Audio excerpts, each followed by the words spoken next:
رمضان دعا کا مہینہ۔ رسول اللہ صلی اللہ علیہ وسلم نے فرمایا بے شک اللہ تعالیٰ ماہ رمضان کے ہر دن اور رات میں لوگوں کو جہنم سے آزاد کرتے ہیں، اور ماہ رمضان کے ہر دن اور رات میں ہر مسلمان کے لیے ایک ایسی دعا ہے جس سے قبولیت سے نوازا جاتا ہے۔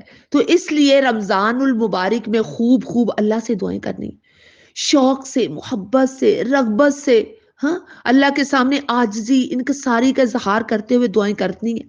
ہاں، اس لیے کہ غافل دل کی اللہ دعا قبول نہیں کرتا، جو جلدی جلدی دعائیں کرتا ہے نہیں۔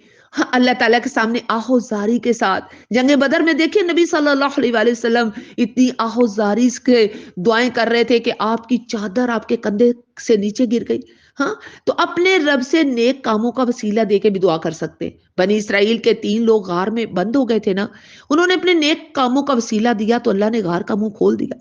تو آپ بھی اپنے نیک کاموں کا وسیلہ دے کے اللہ سے دعا کر سکتی ہیں، اور اللہ کے اچھے اچھے ناموں سے دعا کریں، اس لیے کہ اللہ تعالیٰ دعائیں سنتا۔ اللہ تو غفور ہے، تو رحیم ہے، یا رب تو کریم ہے، یا رحم الراحمین، یا اکرم الاکرمین، یا ذوالجلال والاکرام، یا بدیع السماوات والارض کہہ کے بھی اللہ کو پکاریں۔ اللہ دعائیں سنتا ہے۔ دعا تو مومن کا ہتھیار ہے، دین کا ستون، زمین آسمانوں کا نور ہے۔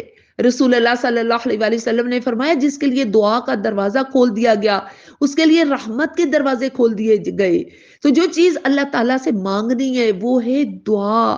اللہ کے نزدیک سب سے پسندیدہ عمل، جب بندہ دعا کرتا ہے نا اللہ تعالیٰ خوش ہوتے ہیں۔ اور خوبصورت دعا ربنا آتینا فی الدنیا حسنۃ وفی الآخرہ ہاں حسنۃ وقنا عذاب النار، اللہ سے یہ دعا کرنی ہے۔ اور خاص طور پہ سحری کے وقت دعا کی قبولیت، اللہ پہلے آسمان پہ آ کے آپ کی دعائیں سنے گا۔ ڈھیروں ڈھیر دعائیں کیجئے، افطاری کے وقت دعا کیجئے، اور دعا کرتے ہوئے اپنے غموں کو، اپنی تکلیفوں کو، اپنی غلطیوں کو یاد کر کے دعا کیجئے، اور اللہ تعالیٰ آپ کی دعاؤں کو قبول کرے گا۔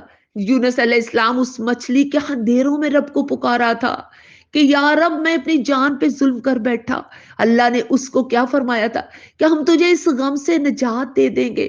اس سمندر کا اندھیرا، مچھلی کا اندھیرا، مچھلی کے پیٹ کا اندھیرا، اور وہ عرش پہ بیٹھا رب اس کی پکار کو سن رہا تھا۔ ہم بھی جب اپنے رب سے دعائیں کریں گے تو رب قبول کرے گا۔ اور دعا کی قبولیت کے لیے آپ کا رزق حلال ہونا چاہیے۔ حرام مال سے کی گئی دعا قبول نہیں ہوتی۔ آپ کھانا کھا رہے ہیں، پی رہے ہیں، آپ کا جسم حرام سے پل رہا ہے تو دعا قبول نہیں ہوگی۔ حرام مال سے دعا قبول نہیں ہوتی، رزق حلال کھائیں پھر دعا قبول ہوتی ہے۔ مدینہ میں بارش نہیں ہو رہی تھی، ایک شخص جوتیاں گاڑنے والا اٹھا، ہاتھ اٹھائے، اس نے کہا یا رب بارش برسا دے۔ دیکھنے والے کہتے ہیں کہ اس کے ہاتھ بعد میں نیچے آئے، پہلے بارش آ گئی۔ تو اس لیے اللہ سے جب دعا کرنی ہے تو آپ نے رزق حلال کھانا ہے۔ پھر دعا کیجئے سجدے میں، دعا کیجئے روزے کے بعد، دعا کیجئے قبول ہوگی، اذان کے بعد دعا کیجئے قبول ہوگی، فرض نمازوں کے بعد دعا کیجئے قبول ہوگی، اور کعبہ کے اندر دعا قبول ہوتی ہے، مسافر کی دعا قبول ہوتی ہے۔